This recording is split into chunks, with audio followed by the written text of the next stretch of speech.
শালা শালা আমার অকাত নিয়ে কথা বলছে। আরে শালা তোরাকে তো ছোট থেকে খাইয়ে দে মানুষ করলু আমি বে। মানুষ করলি মানে কোন জায়গায় তুই এমন 2 টাকা বেশি দিয়ে দিছিস বে যে তুই আমরাকে খাইয়ে দেয়া মানুষ করলি? মুখ সামলে কথা বল। কেউ যদি কোনো জায়গায় 2 টাকা বেশি দিয়ে থাকে সেটা হচ্ছে আমি। তুই সব জায়গায় টাকা দিয়েছিস মানে, আর আমরা যেগুলা দিয়েছি ওগুলো তো টাকা লয়, সব কাগজ। আবে হ্যাঁ ওগুলা কাগজই। ওই মদ খেতে বসে 10 টাকা চানা কিনে চলে আসবো, ওগুলা আবার টাকা দেওয়া হলো নাকি? আবে আমি আর হাসি শুনে বলে তোর কি সবারই পুকটি চিকন? তোর গেলে গা পুকটি চিকন বে।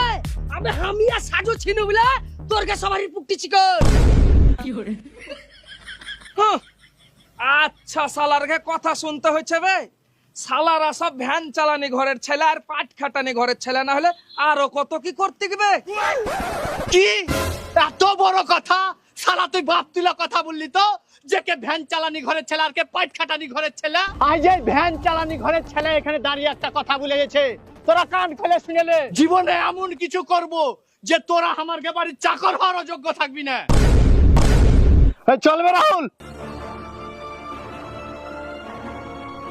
তাহলে তোরাও শুনেলে আজ আমরাও এখানে একটা কথা বলে যাচ্ছি, জীবনে এমন কিছু করব যে বাড়ির আগে 10 খান গাড়ি আর বাড়ির ভিতর তোর মতন 50টা চাকর থাকবে।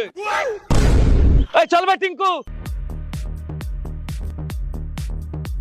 আবে তোরাও তাইলে শুনেলে, জীবনে আমরাও এমন কিছু করে দেখাবো যে টাটা বিড়লা আম্বানি বিল গেটস এর মতন বড় বড় বিজনেসম্যান কেউ আমার সাথে দেখা করবার লাগে 30 দিন আগে থেকে অ্যাপয়েন্টমেন্ট নিতে হবে, আর তোর কে মতন ফকির চোদার সাথে তো দেখাই করবো না।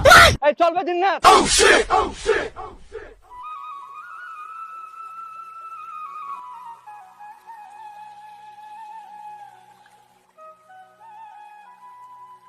হ্যাঁ বে, সবারই সামনে তো খুব বড় বড় কথা বলে চলে নু যে জীবনে ইয়া করে দেখাবো উয়া করে দেখাবো। তো ভাবছি যে একটা ব্যবসা করব, তো টাকা কই? আসবে আসবে, আমার কাছেও একদিন মেলা গেলে টাকা আসবে ভাই। জীবনে কি মানুষ আর একদিন বড় লোক হয়ে যায়? আমরাকে সব আগে এখন একটা কাজ খুঁজতে হবে। বালেরও ছোটখাটো কাজ খুঁজি বা কি হবে?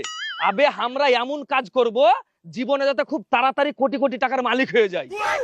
টাকা মনে আছে তোর বাপ রাস্তাঘাটে ছিটিয়ে ফেলে রেখেছে বে, যে কুড়াবি আর বাড়ি নিয়ে চলে আসবি? টাকা ইনকাম করতে গেলে পরিশ্রম করতে হয়। ওইটাই তো করতে চাই না।